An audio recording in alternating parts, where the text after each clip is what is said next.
Thiruvananthapuram medical കോളേജിലെ ശസ്ത്രക്രിയാ പ്രതിസന്ധി തുറന്നു പറഞ്ഞതിൽ നടപടി മുന്നിൽ കണ്ട യൂറോളജി വിഭാഗം തലവൻ ഡോക്ടർ ഹാരിസ് ഹസൻ എന്ത് ശിക്ഷയും സ്വീകരിക്കാൻ തയ്യാറെന്നും തെറ്റ് കണ്ടാൽ ഇനിയും പ്രതികരിക്കുമെന്നുമാണ് ഡോക്ടർ ഹാരിസ് ഹസന്റെ പ്രതികരണം.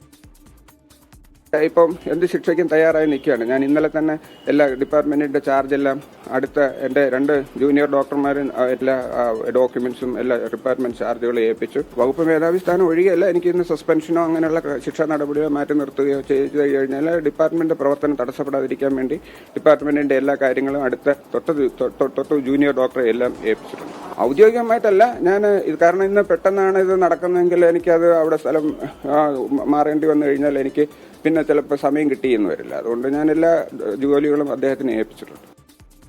അതേസമയം മെഡിക്കൽ കോളേജിലെ വീഴ്ച സംബന്ധിച്ചാണ് വിദഗ്ധ സമിതിയുടെ റിപ്പോർട്ട്. ഡോക്ടർ ഹാരിസ് ഹസനെതിരെ നടപടി ഉണ്ടാകുമോ എന്നതിൽ റിപ്പോർട്ടിൽ അവ്യക്തതയുണ്ട്.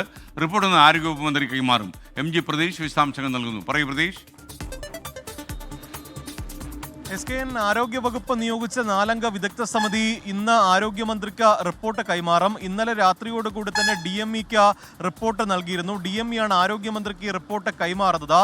ഡോക്ടർ ഹാരിസ് ഹസനെ പൂർണ്ണമായും തള്ളാതെയും കൊള്ളാതെയുമുള്ള റിപ്പോർട്ടാണ് വിദഗ്ധ സമിതി സമർപ്പിച്ചിരിക്കുന്നത്. മെഡിക്കൽ കോളേജുകളിൽ സമൂലമായ പരിഷ്കരണം വേണമെന്ന് ഈ വിദഗ്ധ സമിതി ശുപാർശ ചെയ്യുന്നുണ്ട്. ഈ ഉപകരണങ്ങൾ വാങ്ങുന്നതിലും അറ്റകുറ്റപ്പണി നടത്തുന്നതിലും വീഴ്ച ഉണ്ടായി എന്ന് റിപ്പോർട്ടിൽ സൂചിപ്പിക്കുന്നുണ്ട്. ഒപ്പം മെഡിക്കൽ കോളേജുകളിലെ സ്ഥാപന മേധാവികളുടെ സാമ്പത്തിക അധികാരം വർദ്ധിപ്പിക്കണമെന്നതാണ് പ്രധാനമായും ഈ റിപ്പോർട്ട് ശുപാർശ ചെയ്യുന്ന മറ്റൊരു കാര്യം. ഈ പല ഇടങ്ങളിലും വീഴ്ചകളുണ്ട്, സംവിധാനങ്ങളിൽ പാളിച്ചകളുണ്ട് എന്ന് ഈ മറ്റ് വകുപ്പ് മേധാവികളും വിദഗ്ധ സമിതിയോട് പറഞ്ഞിട്ടുണ്ട്. ഇതടക്കം ചൂണ്ടിക്കാണിച്ചുകൊണ്ടാണ് സർക്കാരിന് റിപ്പോർട്ട് സമർപ്പിക്കുന്നത്.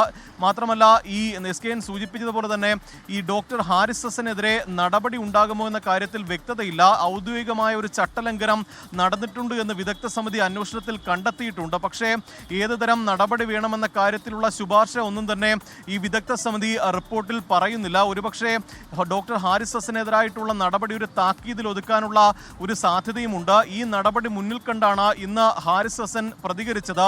ഈ മെഡിക്കൽ കോളേജിലെ യൂറോളജി വിഭാഗം മേധാവി എന്ന ചുമതല അനൗദ്യോഗികമായി താഴെയുള്ള ഡോക്ടർക്ക്, ജൂനിയർ ഡോക്ടർക്ക് കൈമാറിയിട്ടുണ്ട്. ഔദ്യോഗികമായല്ല അത്തരം നടപടി ഉണ്ടായിട്ടുള്ളത്. പക്ഷേ ഒരുപക്ഷെ അത്തരത്തിൽ തനിക്കെതിരെ നടപടി ഉണ്ടായാൽ അത് രോഗികൾക്ക് ബുദ്ധിമുട്ടാകരുത് എന്നുള്ള ഒരു കാര്യം മുന്നിൽ കണ്ടുകൊണ്ടാണ് ആ ഒരു നടപടി ഡോക്ടർ ഹാരിസ് ഹസന്റെ ഭാഗത്തു നിന്ന് ഉണ്ടായിട്ടുള്ളത്. നേരത്തെ പറഞ്ഞ നിലപാടുകളിൽ ഡോക്ടർ ഉറച്ചു നിൽക്കുകയുമാണ് ചെയ്യുന്നത്. താൻ ഒരിക്കലും ആരോഗ്യമന്ത്രിക്കെതിരെയോ സർക്കാരിനെതിരെയോ അല്ല പ്രതികരിച്ചത്, ബ്യൂറോക്രസിക്കെതിരായിരുന്നു തൻ്റെ പ്രതികരണമെന്ന നിലപാട് ഡോക്ടർ ഹാരിസ് ഹസൻ ഇന്നും ഉന്നയിച്ചിട്ടുണ്ട്. എന്തായാലും ഇനി അന്തിമ തീരുമാനമെടുക്കേണ്ടത് ആരോഗ്യമന്ത്രിയാണ്.